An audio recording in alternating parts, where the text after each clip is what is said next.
Hi, my name is Michael Chikeen. The smartest people I've met have one common belief, that us silly humans really don't know much. For example, we still don't know why planes stay in the air, or how Tylenol or even gravity works. Yeah, gravity. Look it up. In today's distracted, clickbait, misinformation age, I wish we could all be less certain, more humble, and a lot more curious. Admittedly, I've been known to struggle with all three. So no more, no less, this show is my attempt to be that change. Thanks for joining me, and here we go. Hey everybody, welcome back to No More, No Less. I'm still your host, Michael Chikeen, and today in the studio with me I have Ylenia Balbinot. Born and raised in northern Italy, Ylenia is the founder and chief lightbringer of North Star Vision Coaching, where she specializes in vision clarity and performance elevation for founders and leaders. She's an expert in using language as a mindset enhancement tool, as her life's work is dedicated to helping others recognize their brilliance and expand their identities for what they believe is possible. Ylenia also has a major golf obsession. She lives on a golf course in the beautiful Lake Como. Not a bad hangout. I met Ylenia less than a month ago, and she's already on the fast track of becoming one of my favorite people. So Ylenia Balbinot, welcome to the show. Grazie. Thank you for having me, Michael. So, well, before we really get into it, I think, by blood, we're basically Paesi. We're from the same, you're born and raised there. I'm exactly. So, we can at least spend 1 minute explaining to people why they should come to Veneto instead of other regions. Like it's such a beautiful place, but it doesn't get enough lip service. That's very, very simple. The Veneto region is the best region in Italy. That's filled with culture, with nature, beautiful landscapes, the most, I would say, stunning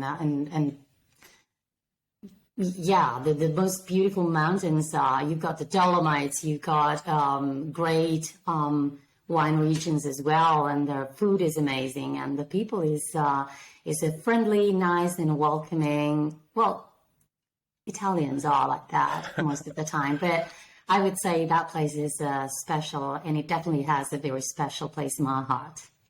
Yeah, there's with the mountains and the sea, and to cap it all off, you have Bella Venezia to welcome everybody. The thing is, in a very little short time, you can get to the beach or you can get to the mountains, and this is something that, well, I consider a luxury. You cannot often do that, right? Europe, it's way better than other states and other countries for that. But I think that the Veneto region in Italy has something unique. So I think that we can definitely resonate. Great. Yeah, I figure we'd be doing a disservice to the DNA to not at least promote the region a little bit. Yes.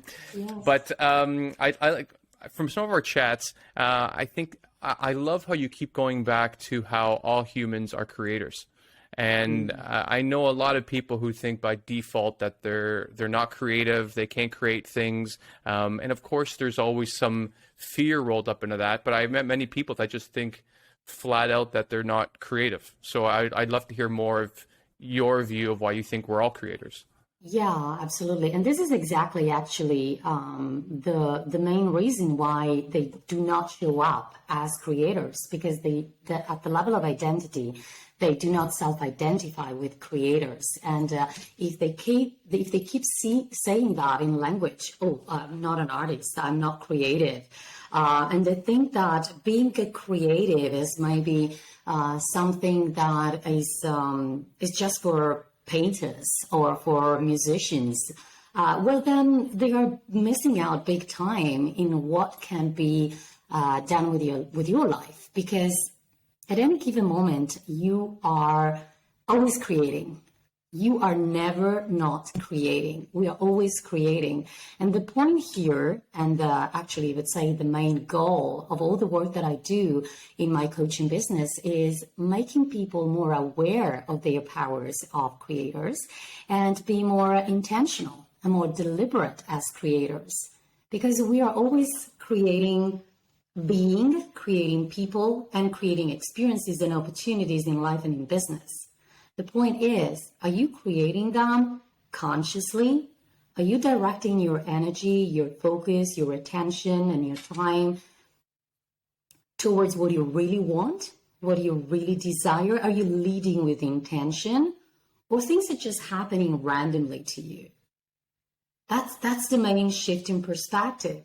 And guess what? Creators are the people that are thriving, because when you express who you are authentically, when you share your light and your brilliance with other people because you are connected with who you are, with your gifts, with your priorities, with your values, that's the moment when you are thriving. And thriving means you are the happiest, you're following your joy. Well, when you're just consuming all of the time, not creating, but waiting for other people or external variables to really come rescue us and direct our actions, we're giving away the remote control of our lives. And we're suffering. We are just reinforcing relationships with emotions that we don't want to really fit in, such as frustration, resentment, and disappointment. That's a great point. And I think we're probably in a better time now in history than ever for everyone to become creators. Because before, perhaps the idea is still in our forethought that we could only become creators if we were painters, musicians, and all of these things, that you kind of needed a benefactor or to come from some sort of, white collar aristocratic family to be able to even engage in such pursuits, to be able to have time to read these books and have ideas to put forth in writing or otherwise. Whereas now, we can make fun of a lot of the online social creators, the influencers, etc.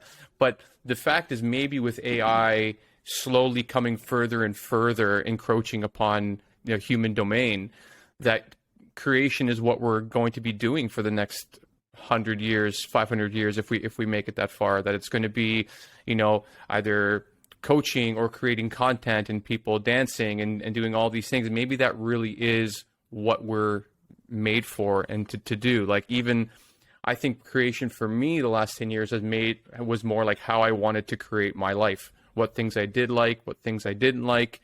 And now that I kind of have a vision for what I want, now it's like, okay, I want to actually start creating things myself, like this podcast, or the project that we might talk about a little bit later, and all these other things, that the ideation phase starts to get a little faster. That, like, okay, there's more ideas that are coming out and out. So when you sit down, let's say with a client, or let's say you would sit, because I know you work with a lot with like high performance and business professionals, but let's say you were to sit down with someone that is, early 20s or mid 30s, that, works a regular job and has a, regular, normal, great life, but they just would like to create more, but they think that they're not creative. How would you maybe help them see what they could do? Well, first of all, I would start with saying, give yourself permission to dream. Like, it's really wake up and start dreaming. That's the main message, right? Give yourself permission to use your imagination for good, to unleash your imagination and shape your future.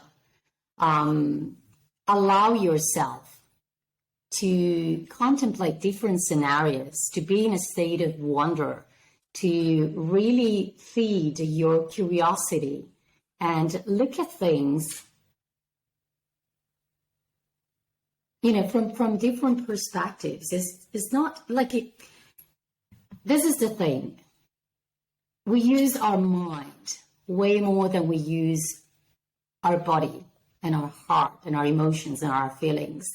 And our mind is beautiful. It's such a sophisticated tool, but sometimes it doesn't serve the purpose of, exploring what is possible up there.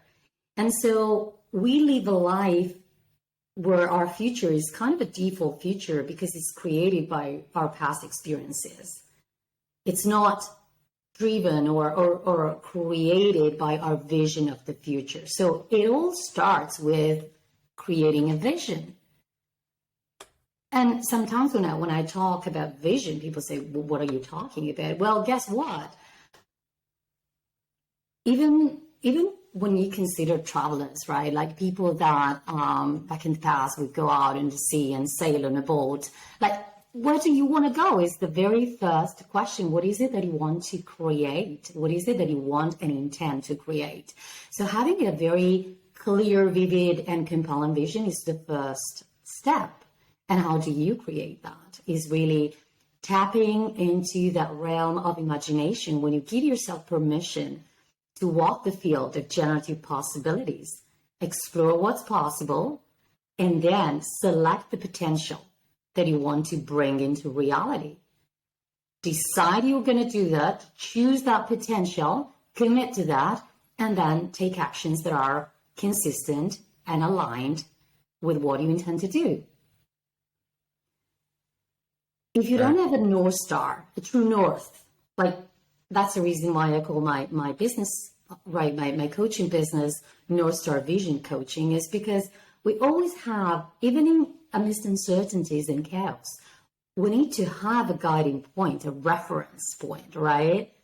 And we are inspired to go there despite everything that might occur, because we also need to make peace with the fact that life is duality. So sometimes good things happen and sometimes other more challenging things happen, and we need to cope and deal with that, right? And process them in a certain way. And then mind the goal, get the lesson, calibrate and move forward and keep going. But most of the time I hear people talking and obsessing and being desperate about not gaining enough traction or not getting somewhere, but somewhere is really vague, fast enough. And I ask you, well, do you think it's a problem related to speed or velocity? Or is it really more about the destination? Clarity about the destination is what comes first. And I want to highlight the word clarity, because clarity then breeds mastery. You can't express personal mastery and a high level of leadership if you don't have clarity first on where you are, what is possible, what's needed. Right. That's really interesting, because I think permission is a huge one for us to, because we do live in a hyper,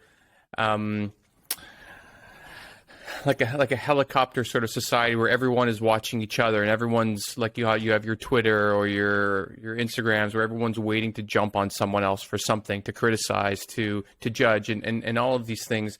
And so I think some people that can get trapped in those thought cycles, which I've definitely been guilty of myself, that sometimes it's hard to give yourself permission to just say go. And I think I'd like to add a caveat to hear what you think about, that you need clarity of vision before moving forward. Whereas in my experience, like, I think that helps if you have a specific goal, but I've always seen, at least entrepreneurs that I've met, and even myself, that just starting, just moving in that direction. Like, if you're completely lost, I think that's one thing. But if like, I want to go north, or I want to have my own business, or I want to get a promotion, or whatever I want to have a better relationship with my spouse, like all these things, I think the most important thing that I've seen is just to start. And then on the way there, you end up like, you find co-conspirators, you find allies, you start gathering all of this momentum. Yes. Co-creators. And even since I've decided to do things like this show and a newsletter I've started, I've had so many amazing calls with people that I would never have met otherwise. And so I think, how do you see the value of clarity and also just starting somewhere to build that little bit of momentum to take you from where you are to wherever the hell you might end up? Okay. I love the fact that you use the word momentum, because it's one of my favorite words. So first and foremost, as I said, clarity breeds mastery, and everything starts from raising awareness, right, about where you are at and what is possible.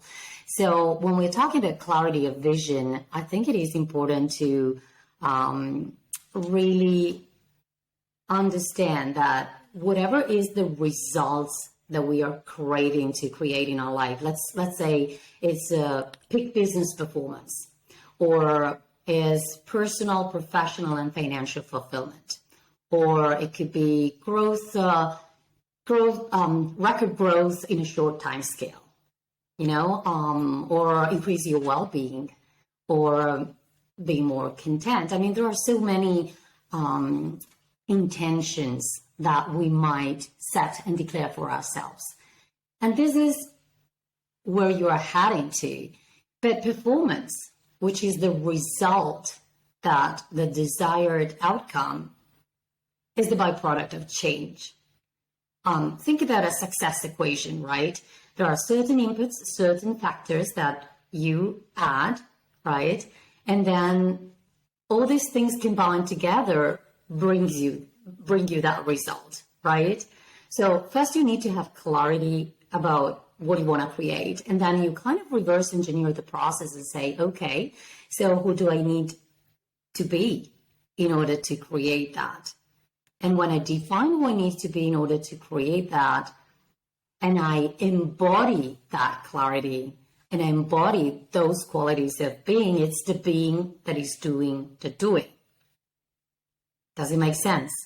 Right. I think so. I think this comes to the crux with other conversations I've had on this topic with either friends or people that are in the coaching space.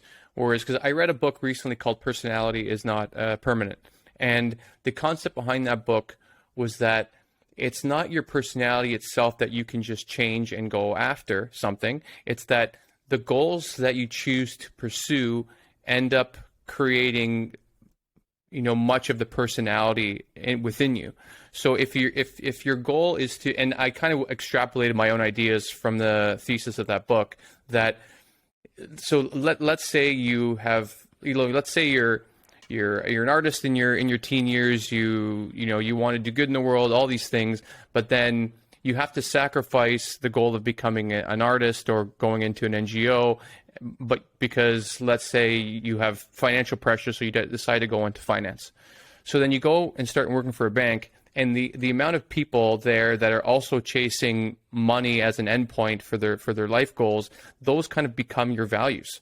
And I've seen this with people that work in finance, and some kind of get stuck with those golden handcuffs, and some end up bailing out and doing something with a lot more meaning. So I wonder how you think about, because I know a lot of coaches will say that you have to create the emotion first and the identity, and we'll get into identity in a minute, before you can chase these goals. And this book's hypothesis was that, like, if you just choose different goals, then the goals you pursue will surround you more with people, and that will drive your emotions and personality. It's kind of the chicken and the egg argument, so I think there's probably like a lot to unpack.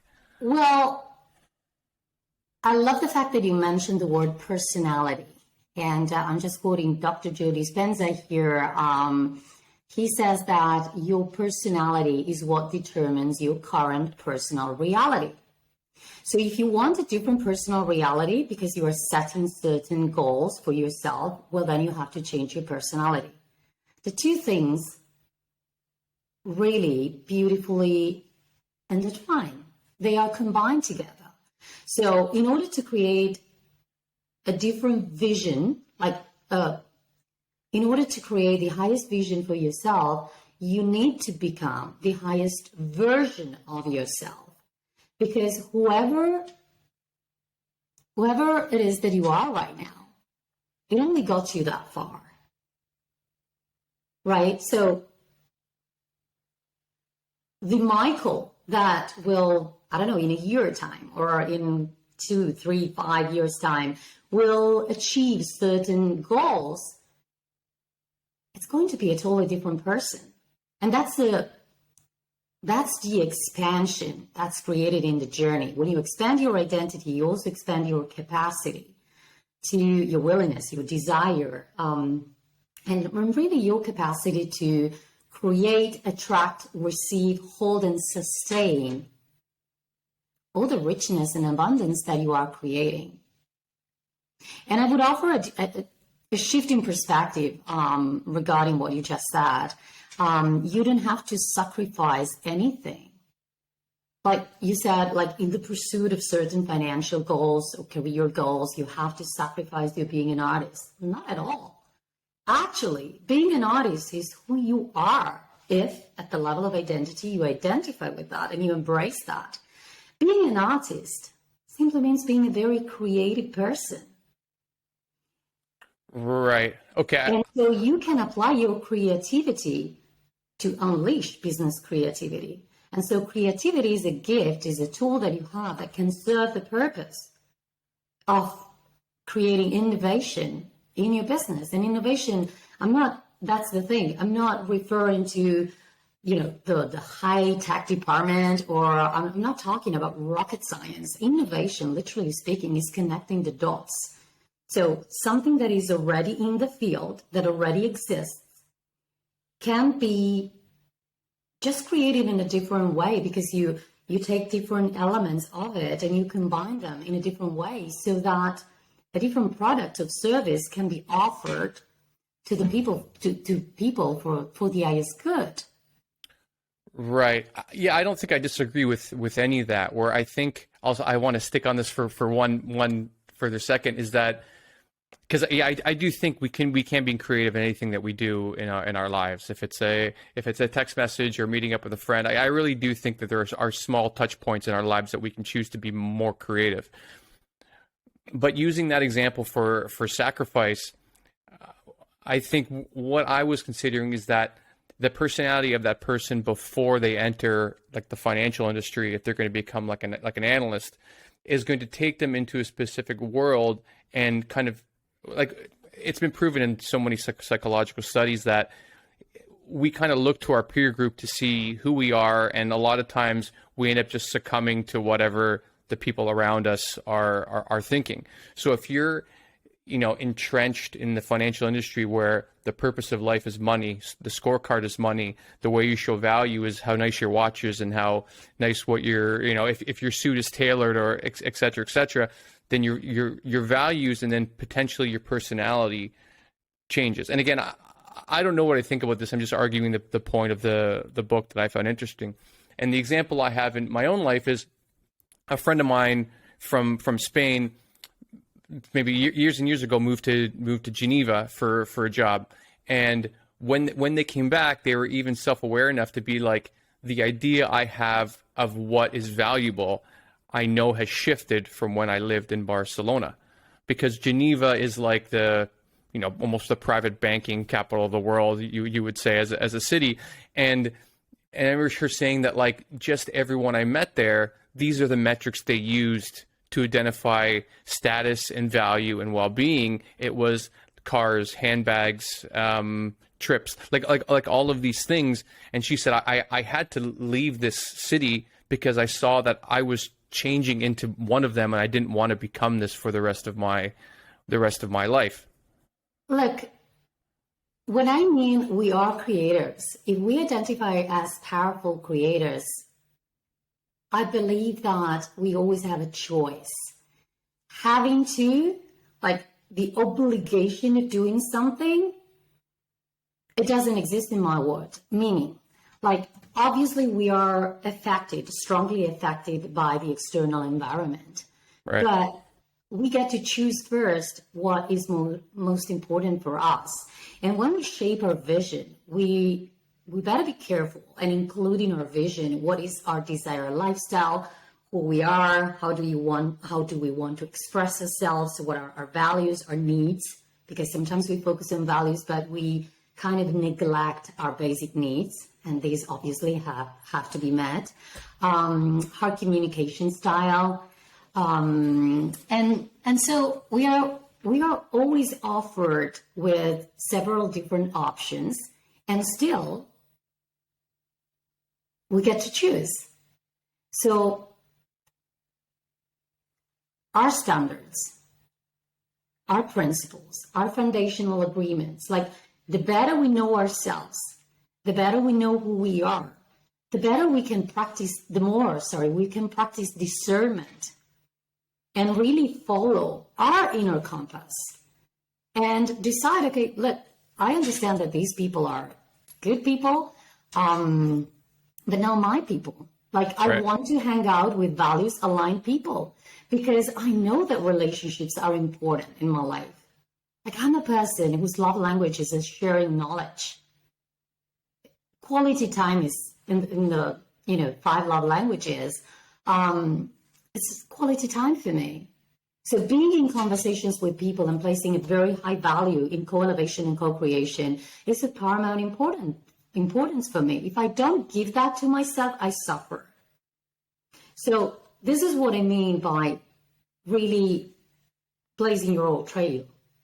Like, you carving your own path for your own future, for the sake of your own fulfillment first. Like, the external environment that we experience is our consciousness outpictured. Right. And when we see things that we do not like, let's just acknowledge that what we are experiencing and what we are seeing at that given moment is just the byproduct of the person we were in the past that have created that. But if we look at what we don't like and we use that as an opportunity of clarifying, and we say, okay, thank you, but no, thank you. I want a little bit more of this and a little bit more of that. Okay, I'm clear about that. What's next? And we keep moving forward. I can guarantee you that life becomes a process of fine-tuning, refinement, and the more you stay with the process and you tend to your own craft and you tend to your own vision, and the more you realign towards your North Star.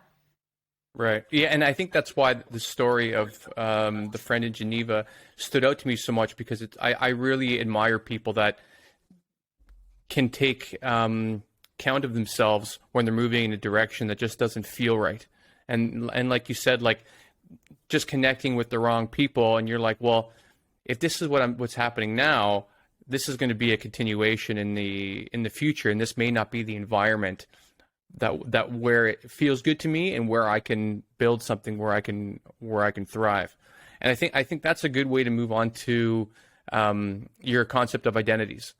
And I think you've mentioned that with your clients, you work on expanding their identities so that they can, I forget, I think it's Gay Hendricks that wrote the book, The Big Leap, and talking about like how you can supersede the upper limit problem, how all of us have this kind of built-in mindset regulator for what we can do, for what we can achieve, and that if we can't get past that upper limit, we'll never know what we can actually try to do. And I use Michael Jordan as an example. Did you watch The Last Dance, the Netflix documentary on the Chicago Bulls? No. It was a huge thing during, I think, 2020. It's all about his run with his team, and it was really great. But one thing that stood out to me is when he was a college basketball player, that one of the main championship shots, like, he hit that main shot for a buzzer beater to win this gigantic championship. And some people in his orbit at that time even said that, like, after that really defined who he was in his mind. And there's a lot to wonder about. If he would have missed that shot, would we not have had Michael Jordan that we experience today? Because there's so many stories about how he's missed, 70 buzzer-winning shots, but he just keeps going because his identity, in my opinion, is I hit the buzzer beater. So his identity doesn't go away if he misses one shot. He just didn't hit that one. So my question to you would be, how would you advise someone to expand their identity so that they can believe that their capacity is further than what they currently see it as?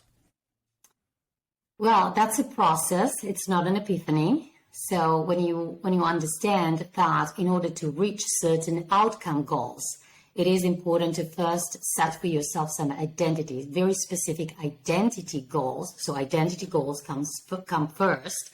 Well, then you start exploring who you are right now and what is the person that you're really chasing, like your hero. Like, I'm just referring, I don't know if you're familiar with that. There's a beautiful acceptance speech from Matthew McConaughey at the Oscar back in 2014. I I don't know if you're familiar with that. Have you ever listened to No, that? I'm sure I watched it when it came out, but no, I don't Okay, remember so it. that's an amazing speech. It really stayed with me. So basically, he said that in life there is always something that he looks up to, which is God in his case, and something he looked forward to, his family, and then someone that he chased, right? And that someone is himself in 10 years. In 10 years. Okay, I remember that. Right, that's his hero. And that's exactly what I suggest people should consider, or could consider, more than should. I don't like the should thing in language, but they could consider doing, because there is so much more in ourselves, right? And we keep playing small because there are fear, there are some insecurities, and we keep on feeding those doubts and insecurities in our internal dialogue, in the dialogue with ourselves. While in fact, the person that can become identity goal, let's say a brilliant manager, a kick-ass manager. I was actually having this conversation yesterday with a client. He's a beautiful person, so willing to change and expand his world, his life and business experience, and then it was kind of stuck. And when I asked him, so who do you want to be in 1 year time? Let's not set a goal, an identity goal that is way too far away. But let's also create some healthy sense of urgency, so that you are more inclined to go there, and you're pulled and you move forward by your vision. And he kind of found it difficult to articulate that. I said, well, I'm a person that, obviously you're a person, but let's start with saying that you are, I don't know, in your case, a manager. Is that correct? Yes, sure. Okay, good. Manager, executive, a founder, a business owner, an entrepreneur, an investor. I mean, you can choose. There are so many names and adjectives that you can choose. And then I said, okay, so who is this person? Is good, is positive. Those are qualities of being that you can distill and have them, let's say, present in your awareness, and you can embody more of those qualities of being. But who do you want to be? Like, I personally, creating myself, I want to be a brilliant coach and a trusted advisor.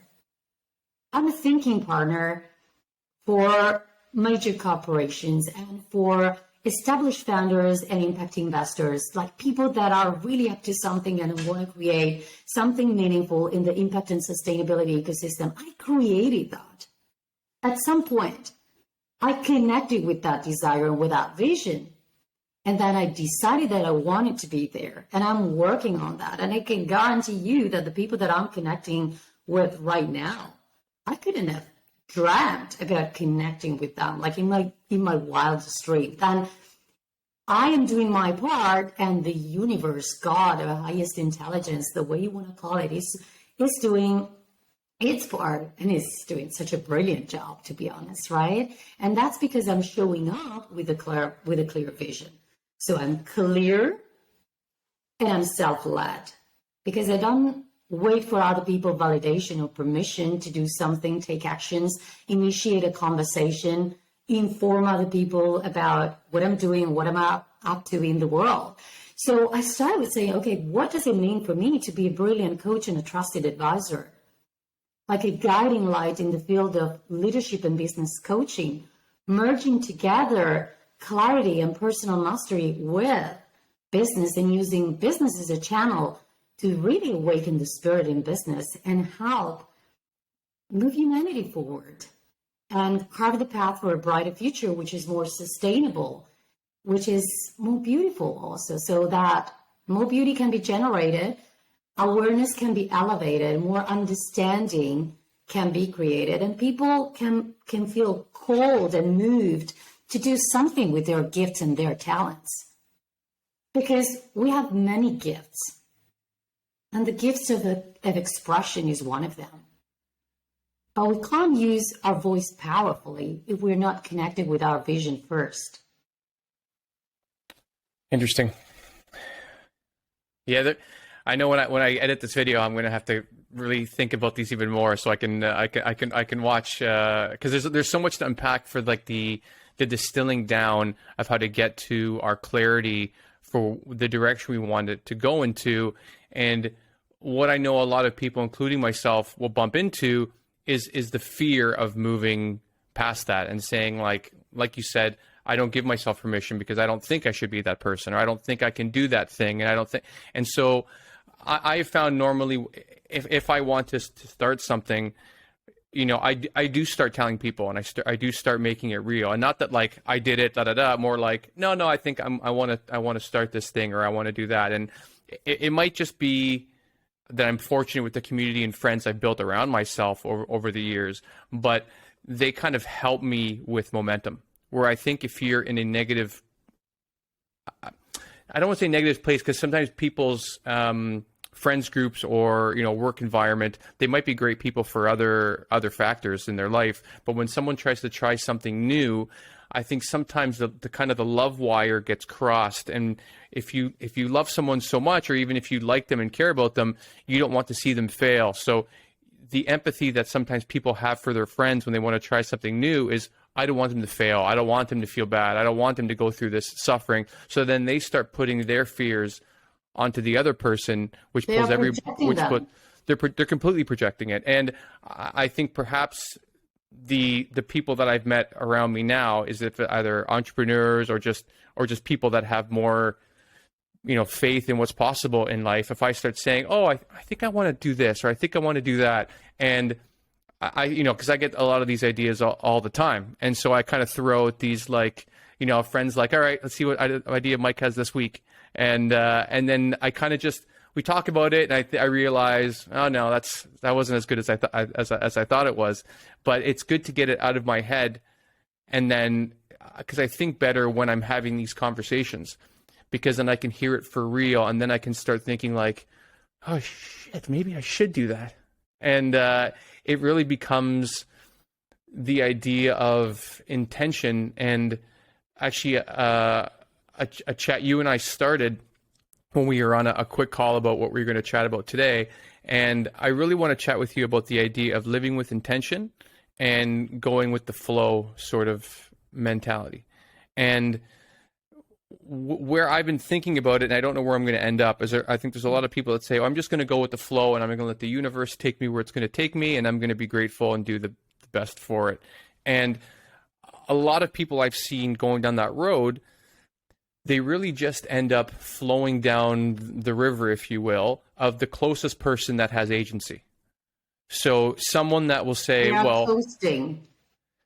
They're coasting. Yeah, because if you like, it's not like nobody's making decisions. Like, even if you're using a Ouija board, for example, do you know what a Ouija board is?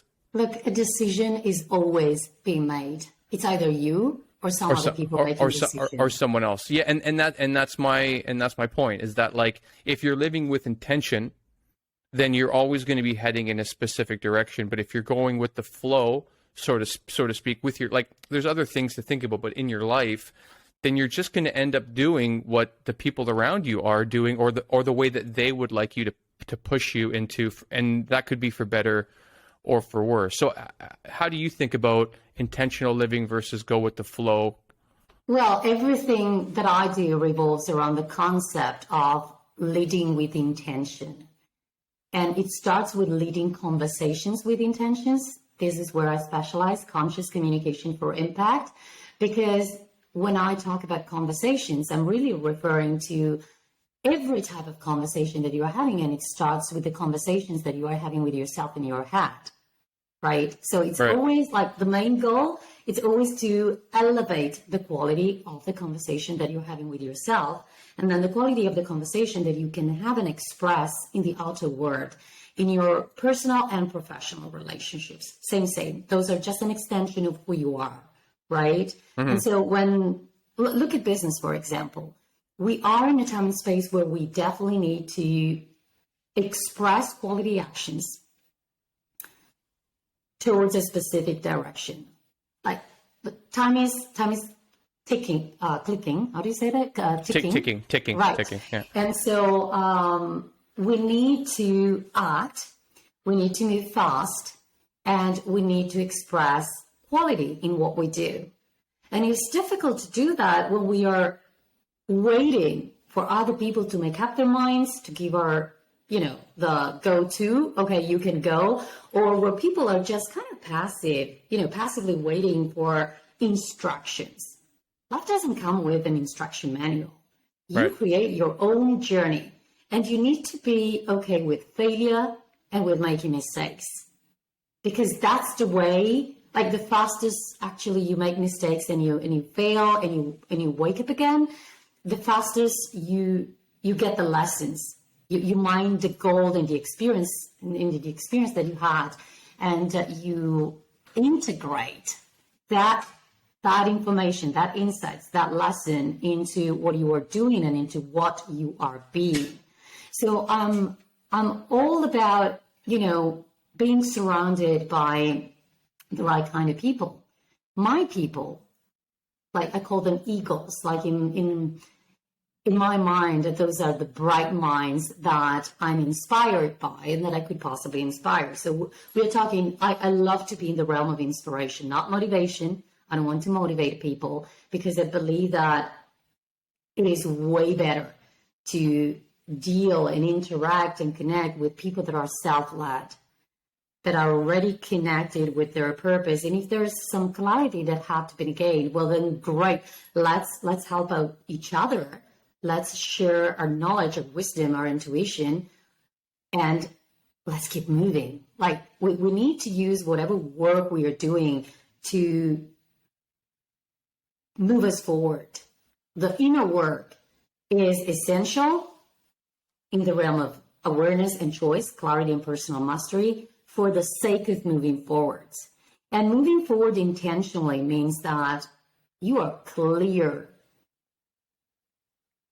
about what you stand for, what is your vision, what's the message that needs to come through you, what is your unique contribution to the world, what's your light, what are you here for?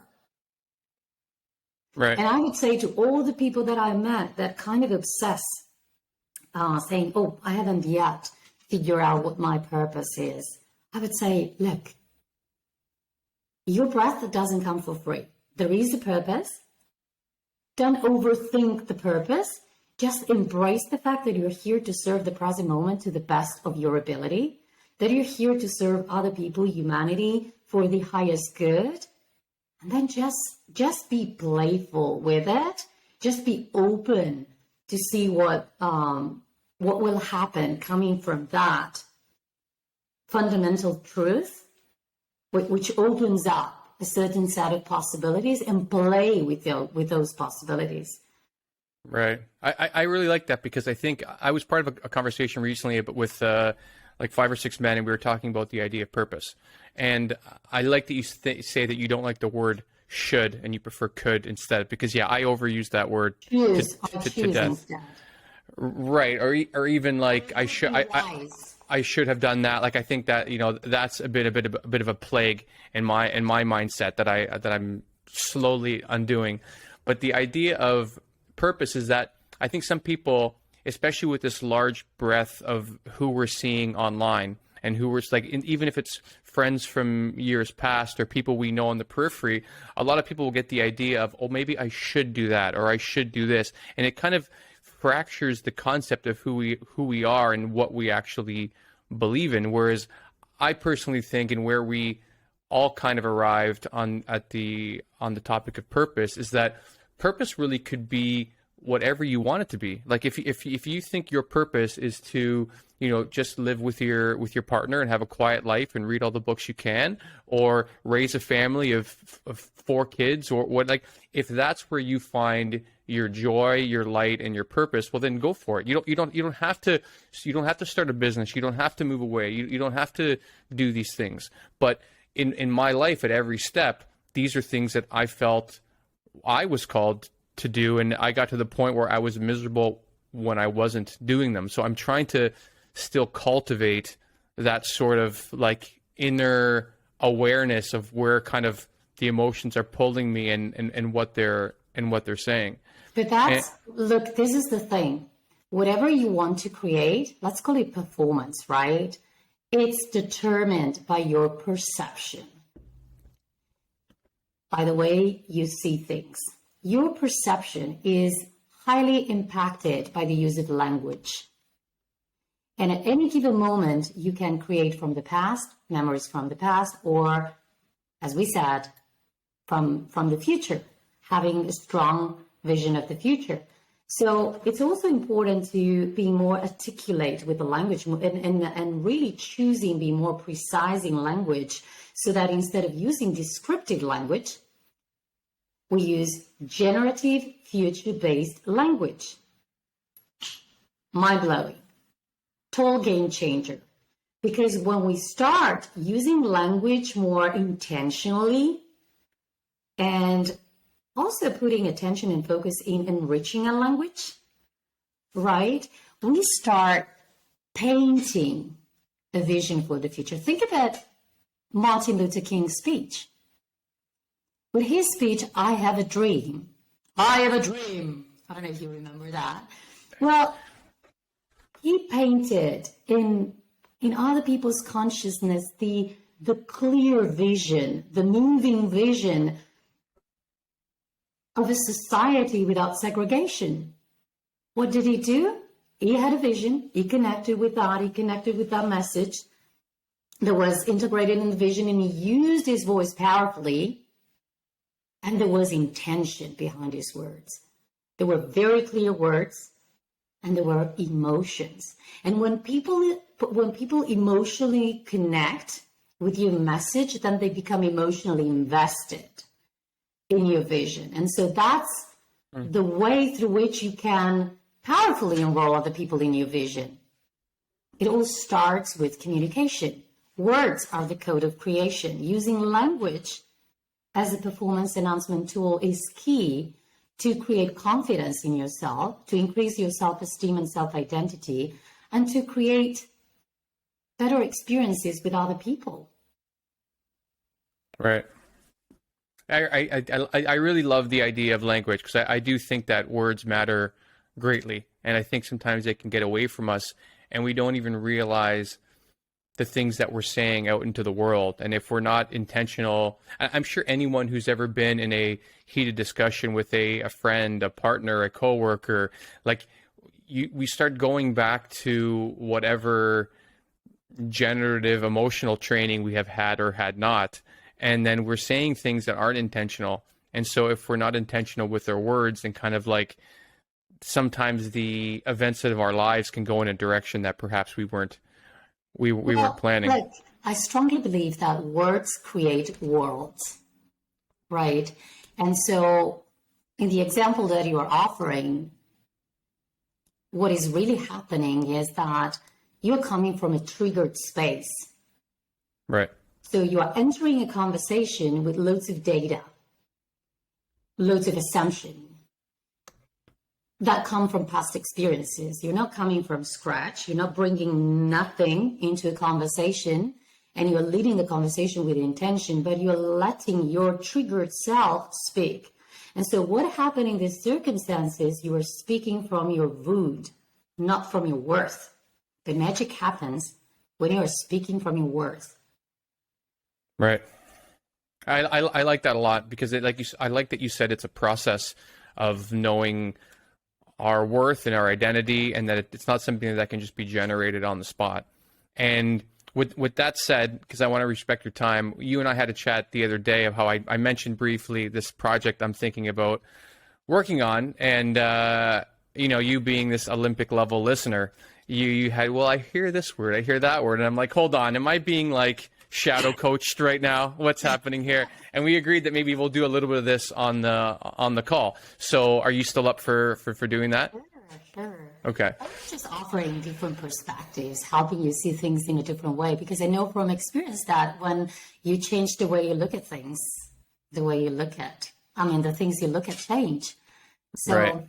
Well, but I could just tell that, like, when we got to that part of the conversation, that really just happened organically. We were just having a chat, and I could tell, like, your focus changed. You started writing things down, and I'm like, hold on.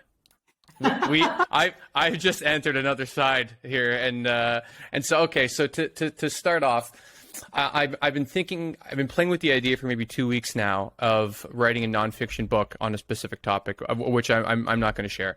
But so right when I had the idea, I really thought about it, and I'm like, well, I don't know how to write a book. I've never written a book before. I'm a pretty voracious reader, and I've written things before, but this would be more like research based and maybe adding in my own life as a narrative for certain demonstrative purposes and analogies.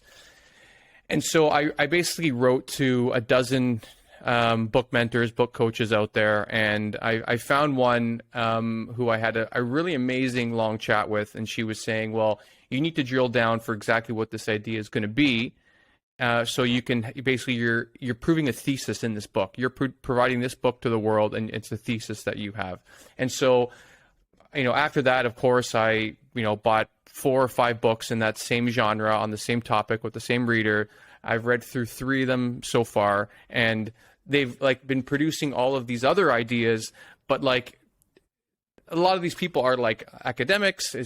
A couple aren't, but one that I'm reading right now is from someone who's a respected journalist and all these things. And so the more I read these things, even though I had different ideas, I was all my identity was completely collapsing in front of me. It was okay, I'm not this type of person. I'm not, this isn't the realm that I'm in.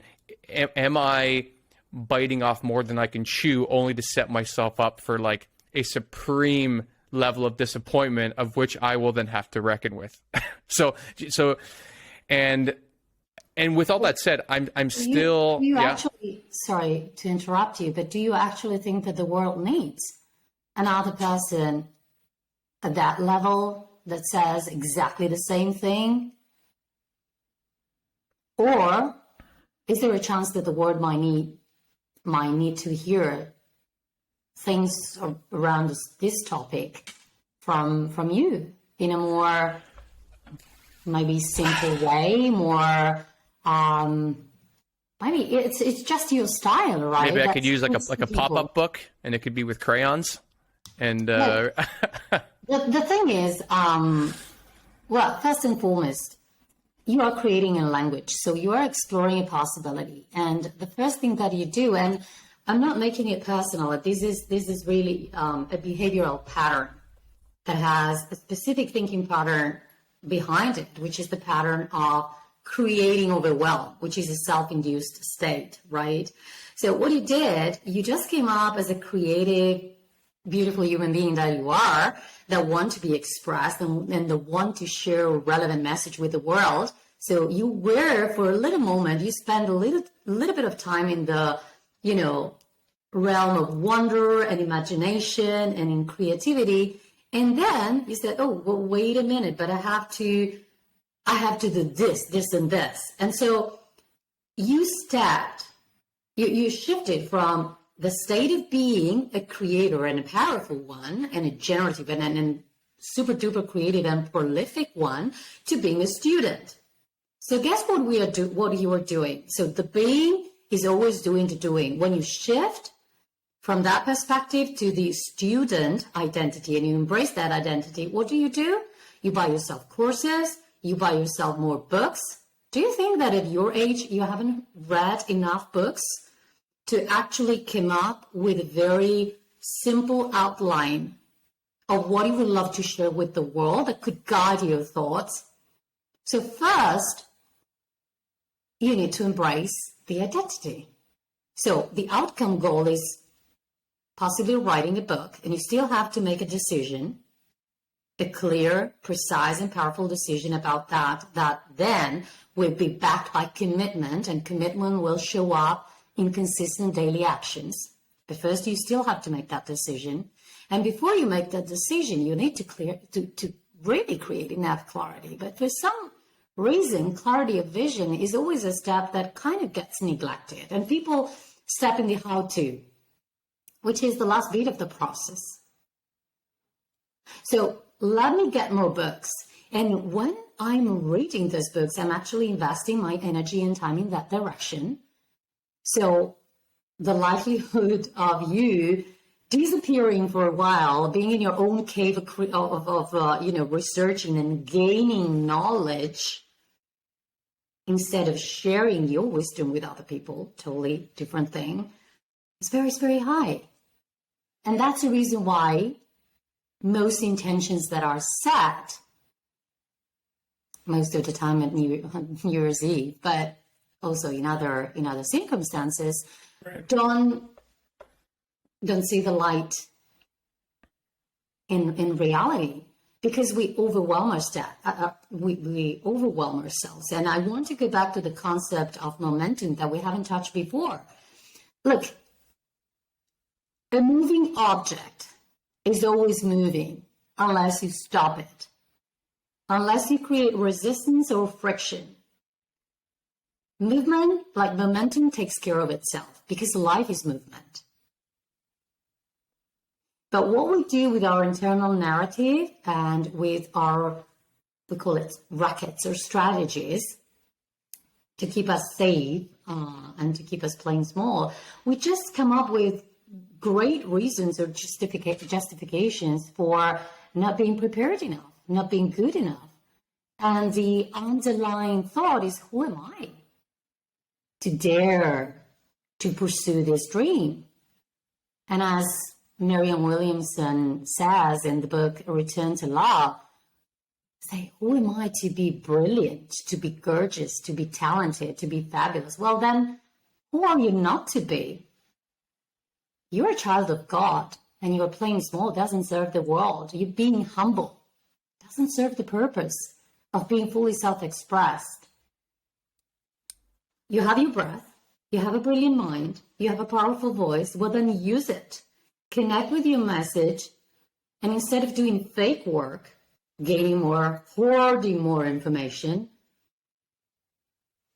start calming your mind, silencing the noise, the mental noise and the chatter, really taking care of your emotional state so that when you need to do the work, you show up in a very high quality, conducive state. Just express your magic in words. And when you organize your thoughts in writing, that's when mind-blogging things happen that could have a ripple effects in the world of other people.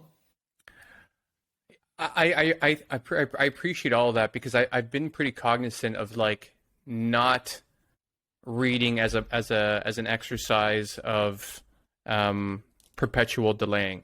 And though I don't know, the God portion doesn't really go far with me, but the part that really does. I was just quoting Marianne Williamson. Right. And I was just thinking, like, because I've scheduled a call with that mentor again for tomorrow, because there's so many unknown unknowns for me. Like there's like known unknowns I can deal with, but unknown unknowns for like how to structure this book and how to do all this research. And what I've been coming upon reading these different books is, especially the latest one, which is quite good, but it has me like, parts of it has me angry. Like, why is this person saying this or what? And so it really has really generated some emotions in me that has me think like, maybe I should write this. And I think, or maybe you could choose to write that. Right. Instead of maybe I should write this. Right. God, that's great. Yeah, that's great. Yeah, as you can tell, I like that word too much. But yeah, and because I think sometimes I realize I do have that big fear response for something that I will care about. Like if it's a project that really means a lot to me, then that fear response is more trigger sensitive than working on something that doesn't have such large emotional resonance. And so I think I try to look at it like an experiment, like the business brokerage that I'm launching the site of soon. I'm like, okay, this is just going to be an experiment. I'm going to take the courses. I'm going to go out and try to meet some people and contacts. I'm going to build this site, and then I'm going to do a few deals and then see how I feel. And that has taken all of the pressure off of it having to be one thing or another. And I'm trying to do that with the same book project, being like, okay, I'm going to get as much information as I can, at least, so at least I understand the world that I'm getting into. But then once I make that decision, then it's a commitment to doing it until like I actually hit a wall, and I think I should stop or just keep going. But I don't know. I want to make sure in a nonfiction book, what I've been thinking about often is that I don't want to go. I want to have my thesis, but I would like the thesis to be backed by research and evidence that maybe will change my mind on some things. I don't want to go out there just with opinions. I would like to, build a strong reservoir of All data. of that is good. My point is simply that, and this is also my invitation for you, because this is what will actually get you going, is that the research will go hand in hand with you taking actions. Right. So what we tend to do, and this is also a coping mechanism, a protection mechanism, right? Is the mind that is keeping us safe. We tend to say, okay, well, I want to do this, so I'm up for something big, but hey, let me be prepared first. And let me also indulge or overindulge a little bit, because there is a fine line between indulging and overindulging in our tendency of being perfectionists, right? And so I want to do things right. While in fact, there are skills that can be improved, gained, refined. So the conversation with his book coach, that I'm sure it's brilliant, he's brilliant, will be very, very helpful. And you are in the realm of skills and knowledge, how to properly do something.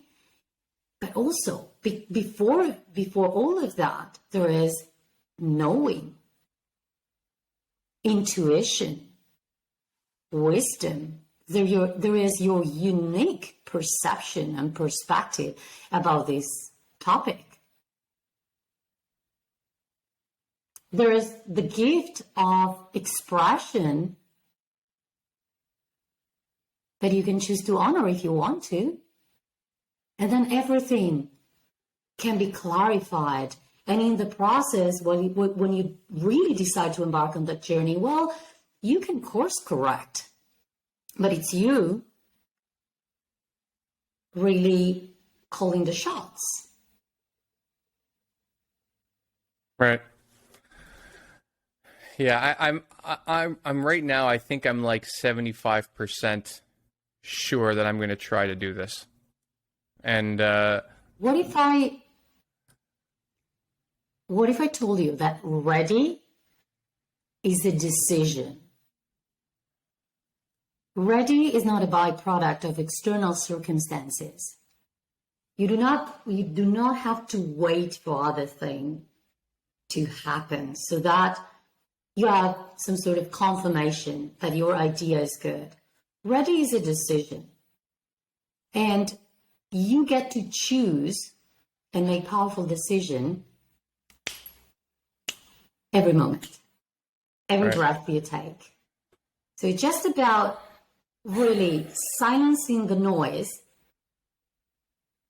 because when you silence the noise, you can listen to yourself, to your true self, not the person that you think you should be in order to fit in, to be acknowledged as a good author or a brilliant author, to be part of a specific kind of community, and instead of who you are. What is your heart telling you? This is actually creating heart and mind coherence. You start with the body, with your heart, which is where the wisdom lies, and then the mind follows. So this is what is meant by generating feelings first. It's connecting with your heart, with your inner wisdom, intuition. Really listen to what that voice says. So say, okay, I will figure things out, because everything is figure outable. This is a word that Marie Forleo uses a lot. Everything is figure outable. And if you have a belief that everything is figure outable, you will not stress so much about the unknown. And you will actually start enjoying the process of making the unfamiliar familiar.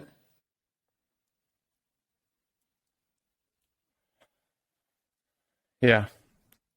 Yeah, yeah, because now I'm going through all my thoughts for all the things that you've said, and it's super valuable. I appreciate that, because it's, yeah, because I think part of it is, and I think I think you're on the cusp of saying it, is that like it's not should I do this? It's thinking more of like I should do this. It's more I could do this. So it's like an option for something that I could reach out and grab if I wanted to. It's not something I need someone else to give me permission for. When you hear in language, in your own narrative or in somebody else's narrative, should to, ought to, have to, you're talking about obligations, and nothing about it is about you. It all comes from expectations that you kind of embrace and you place upon yourself, and that are felt very much as obligation. Tony Robbins says you're shooting yourself all over. And when you are doing that, this is not facilitating or helping flow. And this is what I believe flow is. Flow is alignment with clarity. Aligned actions that are conducive and supportive to the vision that you want to create. Flow is not being passive and just wait for a positive, right. somewhat like that thing is just, what are you doing? Are you right? Right. So it's not like waiting for you. You're not waiting for the universe to tell you to do something, because the universe doesn't really, in my opinion, the universe doesn't give a shit about you. I like that. Universe. I like that a lot. You are spirit. You are power. You are impact. You are steadfast love. Keep going. I'm not going to stop you. What else am I? Keep going. You are flow. You are alignment. You are clarity and personal mastery. You are movement and decisive action. You own your desires. You claim your desires. You call the shots. You create your reality. You independently thrive.